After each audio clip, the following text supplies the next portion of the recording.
Un apache se detuvo a ayudar a una viuda varada en el desierto. Nadie lo habría hecho. Ella lo miró con miedo, pero él solo vio una rueda rota. Lo que ninguno de los dos sabía es que ese momento iba a cambiar la historia de todo un pueblo. En el norte de Sonora, donde el desierto se tragaba los caminos y el sol quemaba hasta las piedras, había un pueblo llamado San Isidro del Valle. Un lugar pequeño, polvoriento, rodeado de cerros pelados y mezquites secos.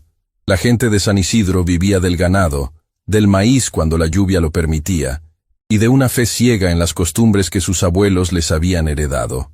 Era el año de 1891, y en aquel rincón olvidado del mundo, las reglas eran claras.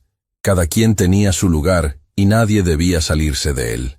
Las calles de tierra se llenaban de polvo cada vez que el viento soplaba desde el norte, y las casas de adobe parecían fundirse con el paisaje, como si el pueblo mismo fuera una extensión del desierto. Tayel caminaba por las orillas del pueblo como quien camina por territorio ajeno. Porque eso era San Isidro para él, un lugar donde lo dejaban estar, pero nunca pertenecer. Era apache, hijo de una madre que había nacido libre en la sierra y de un padre que desapareció antes de que él pudiera recordar su rostro. Creció entre dos mundos, sin encajar en ninguno. Demasiado indígena para los mestizos, demasiado silencioso para los comerciantes, demasiado orgulloso para agachar la cabeza cuando alguien lo miraba como si fuera menos. Llevaba el pelo largo y negro, sujeto con una cinta de cuero, y sobre el pecho, un collar de cuentas de hueso que su madre le había puesto antes de cerrar los ojos para siempre. Tayel tenía las manos anchas, curtidas por el trabajo. Sabía tallar madera como pocos, reparar ejes de carretas, moldear el cuero hasta convertirlo en algo útil. Pero en San Isidro, nadie le pedía ayuda si podía evitarlo. Los hombres del pueblo preferían pagar el doble a un herrero mestizo antes que deberle un favor a un apache. Las mujeres cruzaban la calle cuando lo veían pasar. Los niños repetían lo que escuchaban en sus casas, que los apaches eran gente peligrosa, gente sin Dios, gente que no merecía confianza. Tayel no respondía, nunca respondió. Había aprendido desde muy joven que las palabras no cambian lo que la gente ya decidió creer. Así que trabajaba en silencio, vivía en una choza al borde del arroyo seco, y cuando necesitaba provisiones, dejaba canastas de mimbre o piezas talladas en la puerta de la tienda de don Pascual a cambio de frijol, sal y harina. Ni siquiera entraba. Don Pascual recogía las piezas, dejaba los alimentos afuera, y así funcionaba ese trato mudo que ambos sostenían desde hacía años. Era una costumbre triste, si uno lo pensaba bien. Dos hombres intercambiando cosas sin mirarse a los ojos, como si la cercanía fuera un riesgo que ninguno podía permitirse. Pero aquel martes de octubre, algo rompió la rutina gris de San Isidro. Una carreta apareció por el camino del sur, tambaleándose como un animal herido. Venía tirada por un burro flaco, y sobre el asiento iba una mujer vestida completamente de negro. El velo le cubría parte del rostro, pero se notaba que llevaba días bajo el sol. El polvo le había endurecido la ropa, y el burro apenas podía con su propio peso. La carreta se detuvo justo antes de llegar a la plaza porque la rueda delantera derecha se partió con un crujido seco. La madera cedió, el eje se inclinó, y toda la carga se desplomó sobre la tierra. La mujer bajó despacio, mirando los restos de su carreta con una calma que daba escalofríos. No gritó, no pidió ayuda. Se quedó de pie, con las manos juntas sobre el vientre, como si estuviera rezando por dentro. La gente del pueblo se asomó desde sus puertas. Algunos murmuraron, otros simplemente observaron, pero nadie se acercó. Era una desconocida, y en San Isidro, los desconocidos eran motivo de desconfianza, no de caridad. Además, venía del sur, y del sur solo llegaban problemas, según decían los viejos. Tayel la vio desde el otro lado de la calle. Estaba sentado bajo un mezquite, tallando una pieza de madera que nadie le había encargado. Miró la rueda rota, miró a la mujer, y algo dentro de él se movió.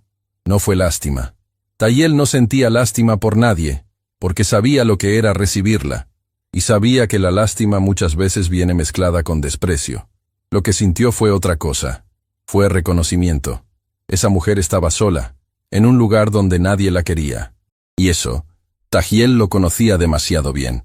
Se levantó sin prisa, caminó hacia la carreta y sin decir una sola palabra, se arrodilló junto a la rueda rota. La mujer lo miró con los ojos muy abiertos. Había miedo en su mirada, sí, pero también había algo más. Sorpresa, porque nadie se había movido.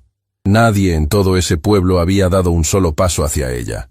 Y ahora, el único que lo hacía era un hombre al que todos evitaban. Tayel examinó el daño. La rueda estaba destrozada, pero el eje todavía servía. Con un hacha pequeña que llevaba en el cinturón, empezó a cortar las astillas sueltas, a limpiar la madera podrida, a preparar el hueco para una pieza nueva. Trabajaba con una precisión que parecía natural, como si sus manos supieran exactamente qué hacer antes de que su mente lo pensara. La mujer lo observaba en silencio. No le habló, no le dio las gracias. Solo lo miraba con esos ojos oscuros que parecían cargar con algo muy pesado.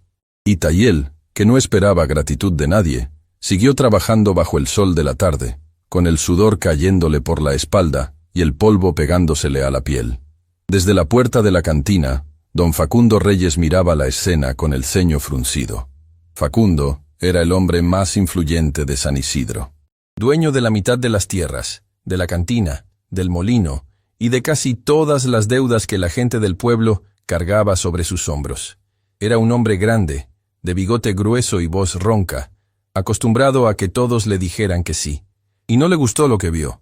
No le gustó que un apache se atreviera a tocar una carreta en su pueblo sin pedir permiso. No le gustó que esa mujer de negro aceptara la ayuda de alguien como Tajiel.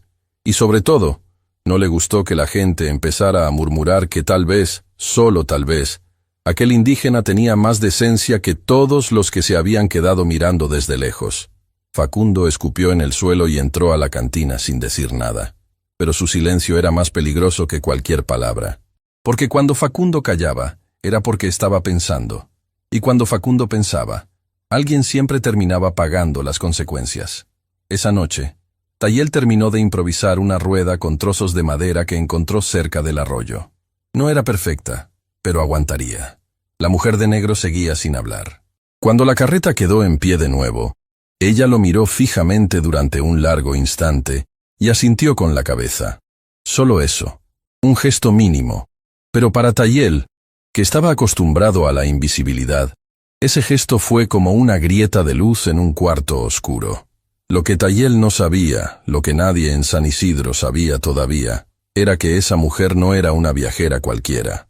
Debajo de ese velo negro, detrás de esos ojos cansados y esas manos llenas de polvo, se escondía un nombre que iba a sacudir los cimientos de aquel pueblo hasta las raíces. Un nombre que muchos habían olvidado a propósito, y que otros habían intentado borrar de la memoria colectiva. Porque esa mujer, la que llegó sin hacer ruido, la que nadie quiso ayudar, era la persona más importante que San Isidro había conocido jamás. Y lo que traía consigo no era solo dolor, era la verdad.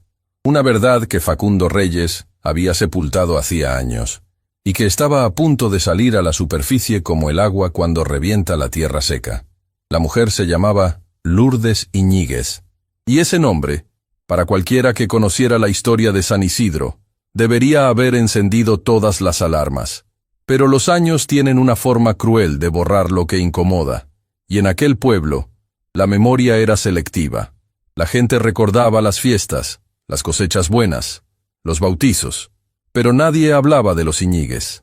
Era como si esa familia hubiera sido arrancada de raíz, como esos árboles que el viento del norte tumba y que después la arena cubre hasta que desaparecen del paisaje. Lourdes no había nacido en San Isidro, pero su esposo sí. Mateo Iñiguez había sido el único hijo de don Aurelio Iñiguez, el hombre que fundó el molino, el pozo comunitario y la primera escuela del pueblo. Don Aurelio fue durante décadas el corazón de San Isidro. La gente lo respetaba no por su dinero, sino por su carácter. Era un hombre justo, de esos que se quitaban el sombrero para saludar al más humilde y que repartían grano cuando el invierno golpeaba con fuerza. Mateo heredó esa misma nobleza. Se casó con Lourdes, una mujer de Chihuahua que conoció en una feria de ganado, y juntos planeaban continuar la obra de don Aurelio, pero don Aurelio enfermó, una condición que fue consumiéndolo desde adentro, lenta y despiadada. Y cuando ya no podía levantarse de la cama, Facundo Reyes apareció como aparecen los buitres, sin hacer ruido, con paciencia, esperando el momento exacto. Facundo era en esos años un ranchero mediano, ambicioso, que llevaba toda la vida resintiendo la influencia de los Iñiguez. No los odiaba por maldad, o tal vez sí, pero lo que